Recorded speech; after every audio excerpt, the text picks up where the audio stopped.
warahmatullahi wabarakatuh. Bismillahirrahmanirrahim. Selamat pagi anak-anakku.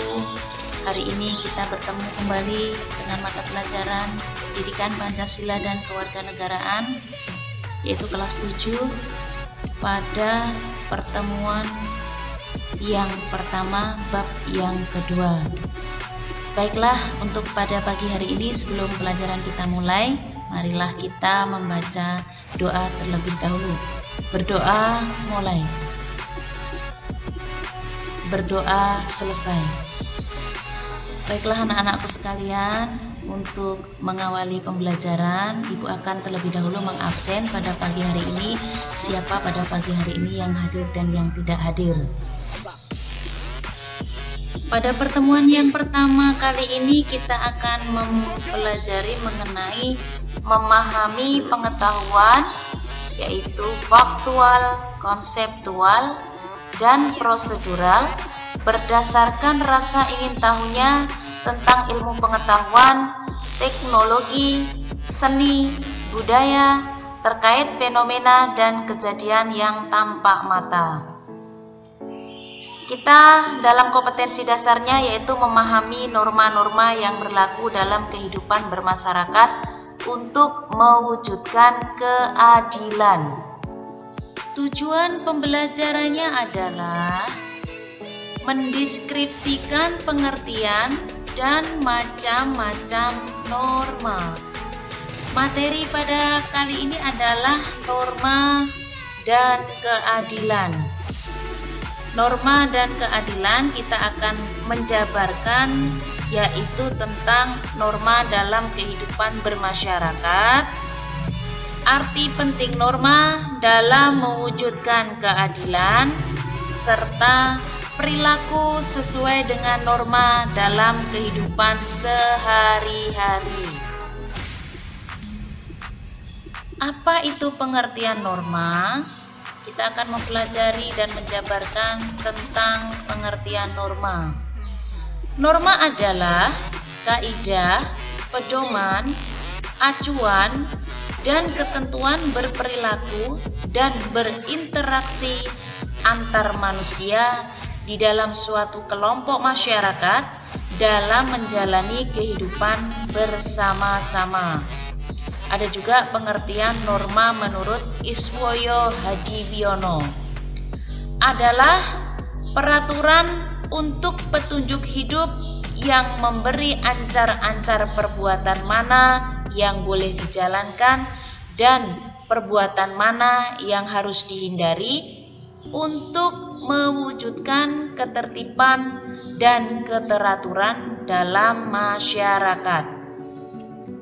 Norma menurut E. Ultrecht adalah semua petunjuk hidup yang mengatur tata tertib dalam suatu masyarakat atau bangsa, yang mana peraturan itu diwajibkan untuk ditaati oleh setiap masyarakat. Pengertian norma menurut Robert Ernst Lawang adalah gambaran mengenai apa yang diinginkan, baik dan pantas, sehingga sejumlah anggapan yang baik dan perlu dihargai sebagaimana mestinya. Pengertian norma menurut Sujono Soekarno adalah suatu perangkat aturan agar hubungan antar manusia di dalam masyarakat terjalin dengan baik. Lalu pengertian norma menurut Anthony Giddens adalah suatu prinsip atau aturan yang konkret yang seharusnya diperhatikan oleh masyarakat. Bagaimana pengertian norma menurut Craig Calhoun? Yaitu suatu pedoman atau aturan yang menyatakan mengenai bagaimana seseorang supaya bertindak dalam situasi-situasi tertentu. Norma menurut Brom dan Selznick adalah rancangan ideal mengenai perilaku manusia yang memberikan batasan untuk anggota-anggota masyarakat guna mendapatkan tujuan hidup. Lalu ciri-cirinya bagaimana? Ciri-cirinya bisa kita lihat di sini. Norma merupakan hasil kesepakatan bersama. Norma juga bisa terbentuk secara tertulis dan secara tidak tertulis. Norma juga memiliki sanksi dan norma bersifat dinamis. Lalu macam-macam norma itu ada apa aja? Mari kita perhatikan di sini ya. Kita akan mempelajari tentang macam-macam norma. Macam-macam norma yang bisa kita pelajari di sini adalah norma agama. Apa itu norma agama? Norma agama adalah aturan atau kaidah yang berfungsi sebagai petunjuk, sebagai pedoman hidup yang berasal dari Tuhan Yang Maha Esa, yang disampaikan melalui utusannya, yang berisi perintah, berisi larangan, dan juga berisi anjuran. Peraturan itu terkandung di dalam kitab suci yang berisi tuntunan hidup ke jalan yang benar. Norma itu bersifat umum dan universal atau berlaku bagi seluruh golongan manusia di dunia. Contoh norma agama di sini bisa kita lihat, yaitu tidak mencuri, tidak membunuh sesama, menjalankan perintahnya, menjauhi larangannya, tidak menggunakan narkoba, tidak mengkonsumsi minuman keras, taat dan rajin beribadah, dan juga lain-lainnya. Selanjutnya bisa kita lihat norma kesusilaan. Norma kesusilaan ini pada umumnya adalah peraturan yang dianggap sebagai suara hati nurani manusia. Peraturan ini menempatkan nilai-nilai sesuai dengan hakikat manusia sebagai makhluk mulia. Nilai-nilai tersebut merupakan fitrah dari Tuhan Yang Maha Esa, yaitu misalnya kasih sayang, cinta, emosi, dan memiliki aturan-aturan seperti yang terdapat dalam norma agama, sifatnya umum serta universal. Pengertian dari norma kesusilaan adalah norma yang mengatur hidup manusia yang berlaku secara umum dan bersumber dari hati nurani manusia itu sendiri. Nah, bagi yang melanggar norma kesusilaan tentunya akan memiliki sanksi. Apa itu sanksinya? Yaitu rasa penyesalan. Rasa menyesal bagi yang melanggar dan akan dikucilkan oleh masyarakat sekitar. Contohnya apa kira-kira? Yaitu jujur dalam perkataan dan jujur dalam perbuatan, menghormati sesama manusia, membantu orang lain yang membutuhkan, dan tidak mengganggu orang lain, dan lain-lain. Selain norma agama, norma kesusilaan, kita juga akan mempelajari norma yang lain, yaitu norma kesopanan. Bisa diperhatikan di dalam contoh gambar mengenai norma kesopanan, yaitu peraturan yang timbul dari pergaulan segolongan manusia. Apa itu pengertian dari norma kesopanan? Adalah aturan yang memandu tingkah laku manusia agar sesuai dengan kaidah sopan santun di dalam masyarakat.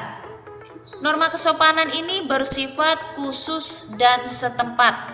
Apa yang dianggap sopan bagi masyarakat tertentu, bagi masyarakat lain mungkin tidak demikian. Lalu bagaimana pelanggaran terhadap norma kesopanan? Pelanggaran terhadap norma kesopanan adalah tidak tegas, tetapi dapat diberikan oleh masyarakat yang berupa cemoohan, celaan, hinaan, atau dikucilkan. Contohnya adalah menghormati orang yang lebih tua, berkata yang baik terhadap orang lain, baik itu kepada anak-anak, teman sebaya, apalagi kepada orang yang kita anggap lebih tua. Nah, selanjutnya bisa kita mempelajari tentang norma hukum.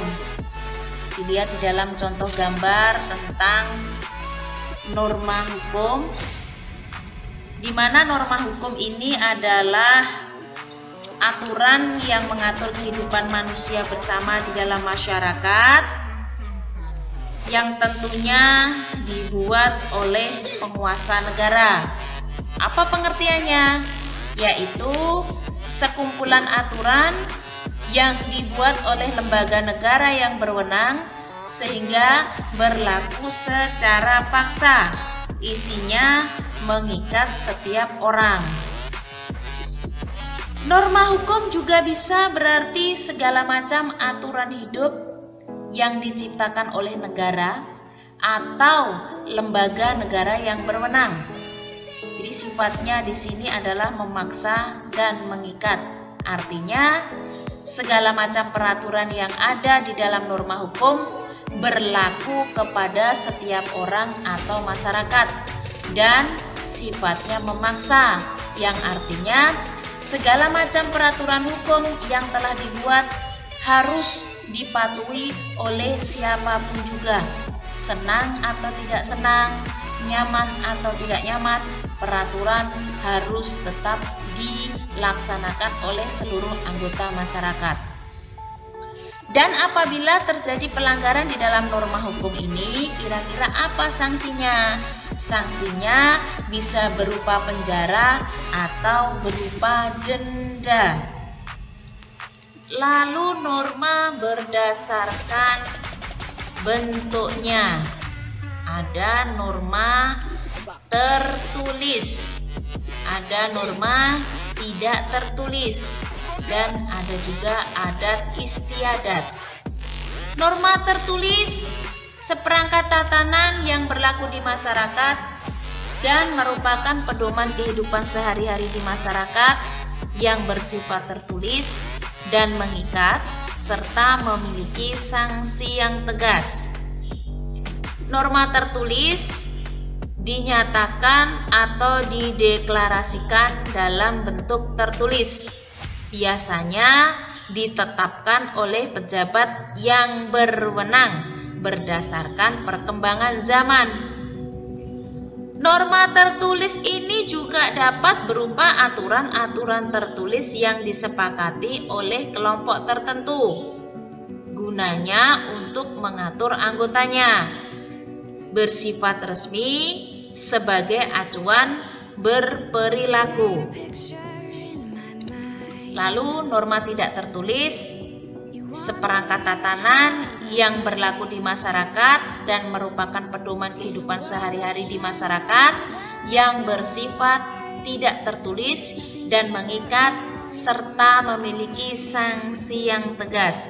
Norma ini terbentuk karena kebiasaan dan dilaksanakan atas kesadaran setiap individu.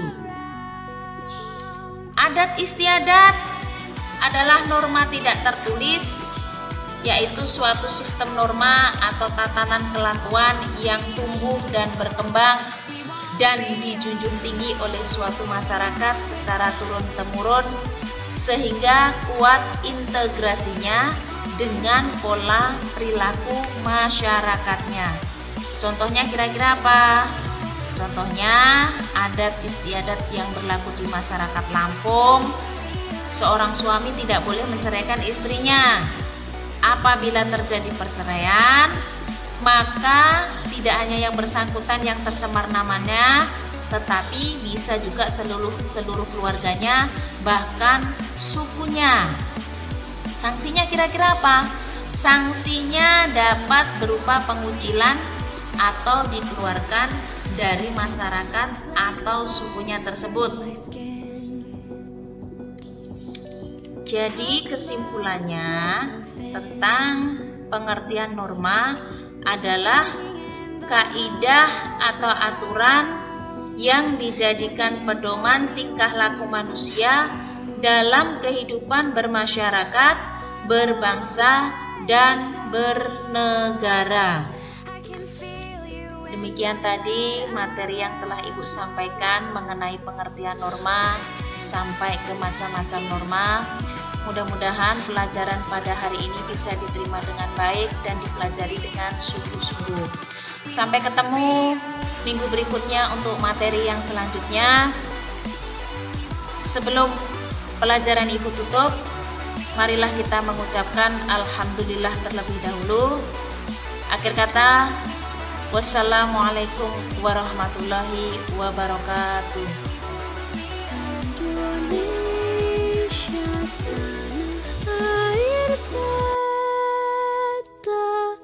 Pusaka abadi nan jaya, Indonesia sejak dulu kala tetap dipuja-puja